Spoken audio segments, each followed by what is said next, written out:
Okay, hi everyone, I'm back with another video. This time, like the title says, I'll be reviewing the iFi Micro iDSD Black Label.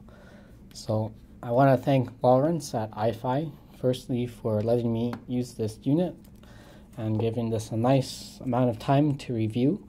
I was originally interested in the Micro iDSD, the original one, the non-black label one, because of the Ocata-Speed capability of this DAC, which is PCM 768 kHz or 8 times DSD, so DSD 512. So I want to thank Lawrence again for letting me get the black label edition to review. So I'll firstly start off with the features and then I'll move into how it sounds. So on the bottom here, if the camera can pick it up. Well, anyway, on the bottom it describes the differences between the regular micro iDSD and the black label version of the iDSD. And basically there's some internal upgrades from the original iDSD that have been put into the black version. One of them being femto clocks added to the digital side of the DAC. So the femto clocks, in my experience, kind of increase the ability for the device to image better. So that's a cool thing that I've noticed about the iDSD black label. It also has upgraded capacitors in the analog side, so that helps with the bass reproduction. And then back onto the digital side, there's some upgraded op amps in there as well. So again, it's kind of hard to see on the camera, but it lists all of the differences here. I've been mostly using the iDSD as a DAC, so I've been using the line output here. I've been using it as a direct line output into my Stax amp here. So mostly my review will be of the DAC, but I've also been using it with the Oppo PM3 as well as the Etymotic ER4SR. So onto the IEM switch here, which is very useful for the Etymotics. So get the camera to focus again.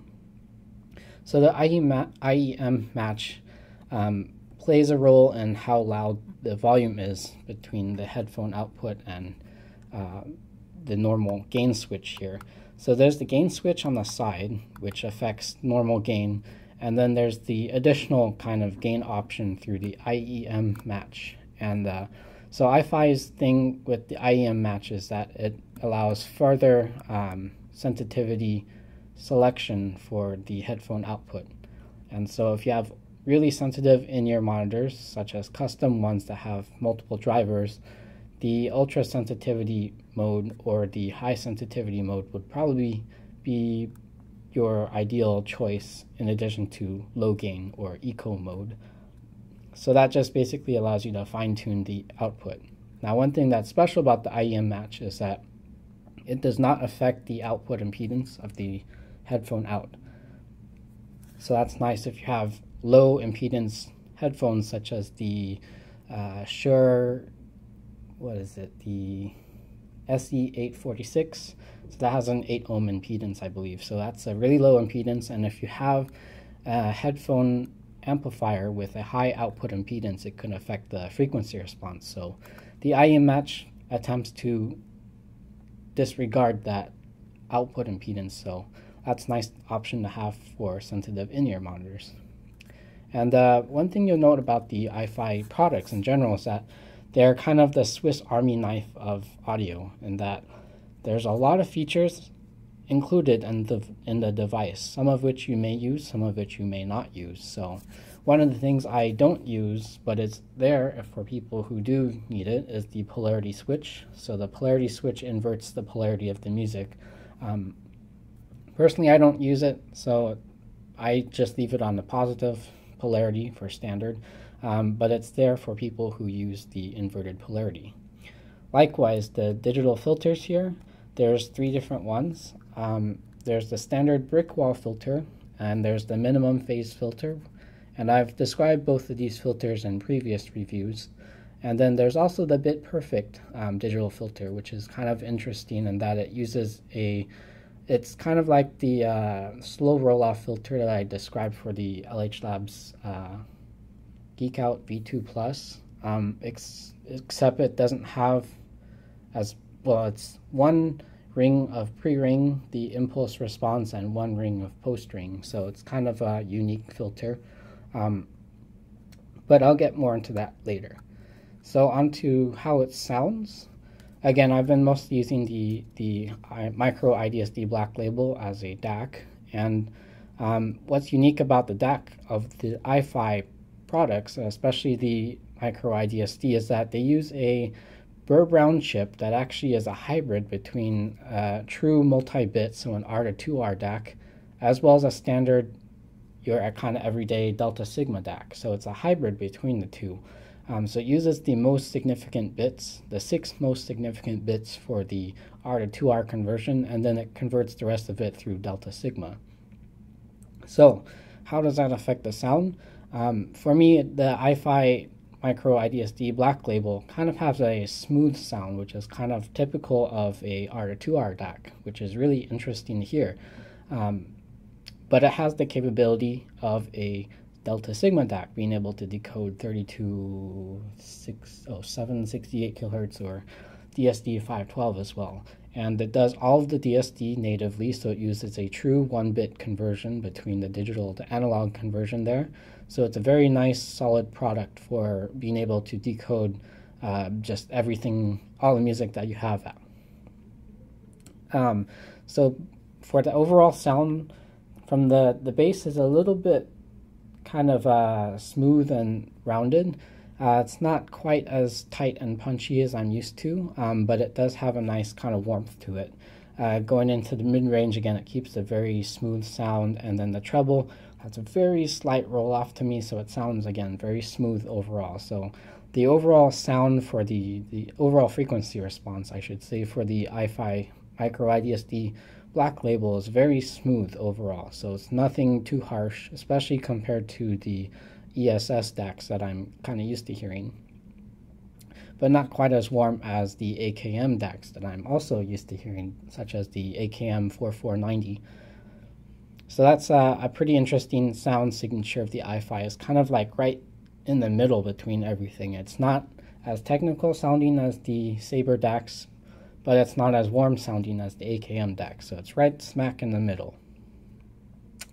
Now moving on to the imaging and soundstage ability of the micro iDSD Black Label, I believe it's mostly due to the femto clocks on the inside here, but I think the imaging of the micro iDSD Black Label is rock solid. It's one of the better DACs that I've heard for imaging. Again, it might be due to the femto clocks inside, which helps reduce the jitter and timing errors of the internal digital signal, so that might help with that. But just like the LH Labs Geek Pulse X Infinity, which has femto clocks inside, and just like the Orlick Taurus DAC, or is it the Vega DAC? Taurus is the amp, so the Vega DAC from Orlick. They all have femto clocks inside, and I really believe that helps with having good imaging. And as I've mentioned in my previous video, good imaging is what I really look for in terms of a headphone system. So really good imaging on this. Soundstage is a little more on the congested side. It's not quite as spacious sounding as the Pulse X Infinity nor the Orlick Vega that I've heard before.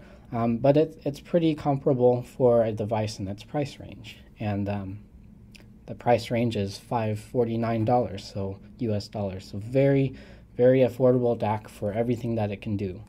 In terms of the headphone amplifier, again, I've been mostly using the Oppo PM3 and the Etymotic ER4 SR.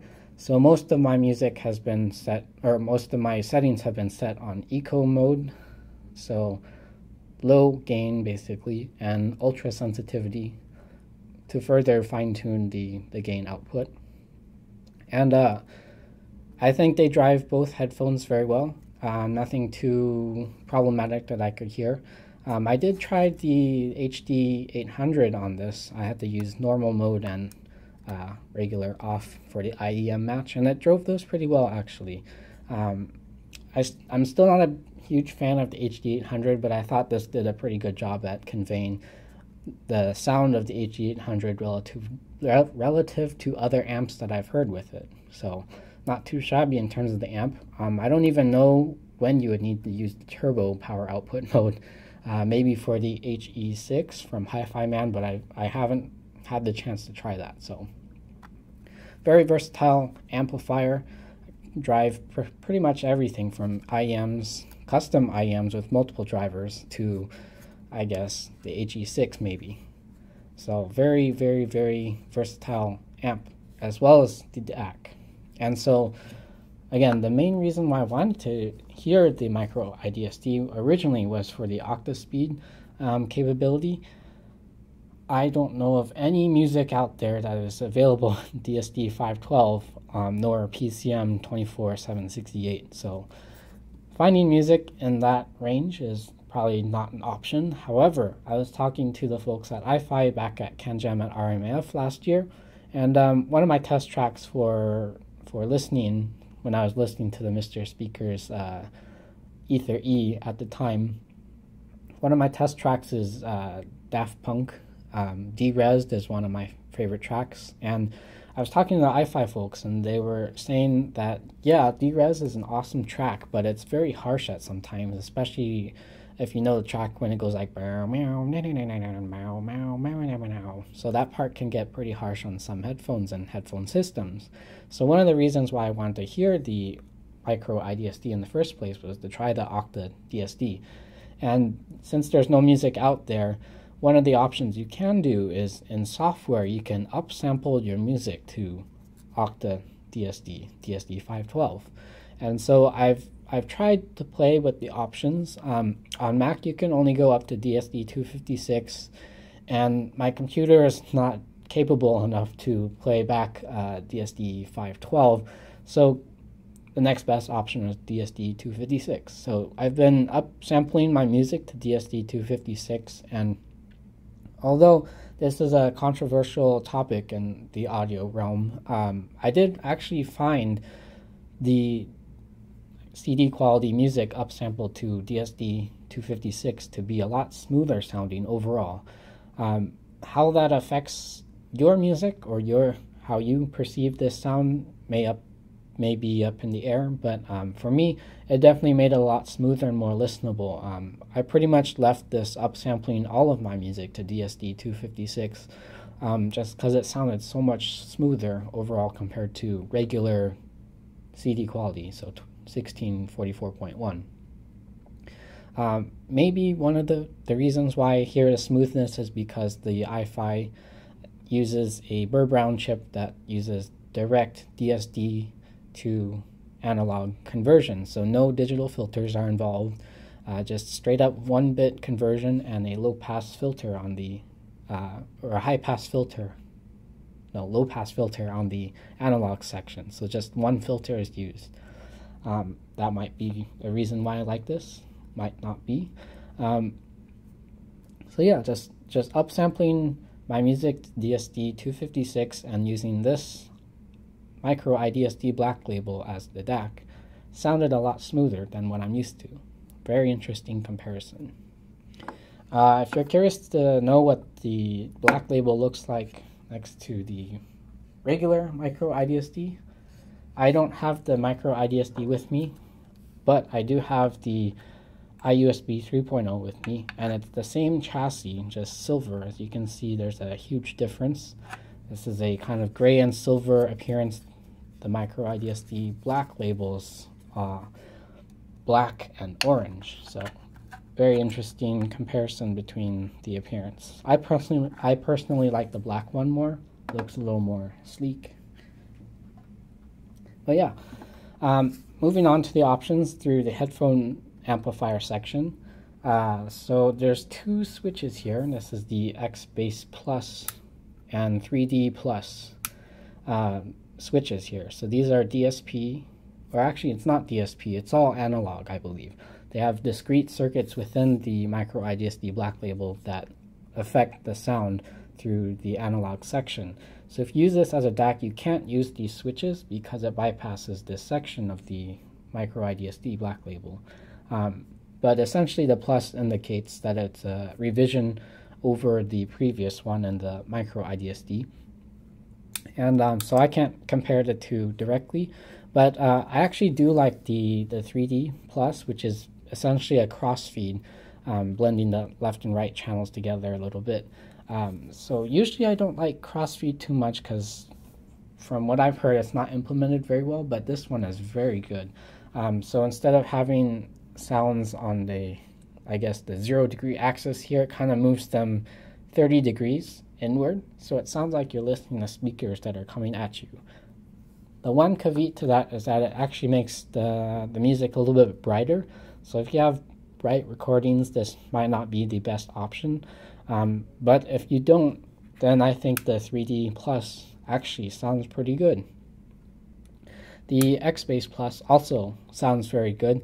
It's kind of a low to mid bass boost, so it adds some nice oomph on the low end, especially for the Idiomotic ER4SR. Having that extra oomph on the lower end actually sounds pretty good, much like the Idiomotic ER4XR.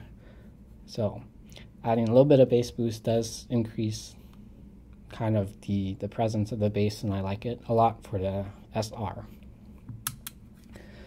So yeah, that pretty much covers everything. The last thing I wanted to mention is the filters. Usually I can hear a difference between filters. In the case of the micro iDSD Black Label, I couldn't really hear that. Between the minimum phase and standard, I could have kind of barely hear the difference. The minimum phase, again, as I've described for the LH Labs Geek Out V2 Plus, is that the minimum phase has a little bit better imaging at the cost of sounding a little bit more harsh. And the standard one sounds a little bit smoother, a little bit larger soundstage, but at the cost of limited imaging. So for me, I've mostly kept on the standard because I don't like the harsh kind of sound. But again, I couldn't really hear the difference between the two. It's very, very difficult for me to hear. I couldn't really hear much of a difference on the Bit Perfect one either. The interesting thing is that if you use DSD, I don't think any of these filters do anything, because the DSD again is going straight from one bit through a low pass filter on the analog section, and I believe these are digital filters. So when I changed between the filters when using this as a DAC with DSD output, it mostly changed the volume of the music, which was interesting to hear. It didn't really affect the music's sound quality per se. So a lot of interesting things you can do with this device. Again, a Swiss Army knife of audio. Can do anything you basically want it to do. So very interesting device, and I really like it. Especially at the $4 or $549 price point, I think this is a really good value for the money. You get so many different options you can do. This thing is also battery powered, so you can bring this with you in the car, on the train, on the airplane. I didn't really use it too much on battery power, but supposedly you can get, I think it was 8 to 13 hours of battery life depending on how you use it. So there's just a very large amount of things you can do with this, including being able to charge your smartphone or something through the USB output there. So just a lot of options you can do with this device for a relatively affordable price as well. The only bad thing I don't like about this, actually there's two. First one is that it uses this male USB-A connector, so you need a female one to connect to, which is a little bit unique. I think their design idea was that you can just use a iPhone and have directly connect to the micro iDSD Black Label, because you can use a lightning connector to USB adapter, and then that just plugs right into there. For me, it's a little bit inconvenient because I need to use an adapter to use any audiophile cables or just other USB cables in general, really, because I don't have a female USB-B or USB-A connector. I have a lot of these printer cables. This one is the LH Labs Lightspeed 1G cable. So you can't even use iFi's own Mercury or Gemini cables without having to use an adapter, which is a little bit of a, I guess, nuisance. The other thing I don't like about this is when you play music, there's actually a 2 to 4 second delay between when you can actually hear the audio coming from either the headphone out or the analog output as a DAC. If you're streaming YouTube or you're editing audio or you're playing a short clip of audio, that is actually very bad because then you'll have to scrub back a few seconds, or in the case of a short audio clip, you might not even hear it. So if you use like Google Translate, for example, and you play back audio for pronunciation of just like 2 words, you won't be able to hear it because it has the 2 to 4 second buffer. So just a interesting thing to note about that. It does get kind of annoying on YouTube because you would have to scrub back 3 seconds or something. Or if you're watching something from the beginning of the video, you'll have to play the video for 4 seconds before the audio can stream to your headphone. And then you have to scrub back to the beginning. So just kind of an annoyance for me with the device. But other than that, it's not too bad of a product. Definitely recommend it to people to try out if you can. One of the best sounding DAC amps of its price range that I've heard. So again, 2 thumbs up for this device. Thank you for watching this, and I'll see you guys in another video.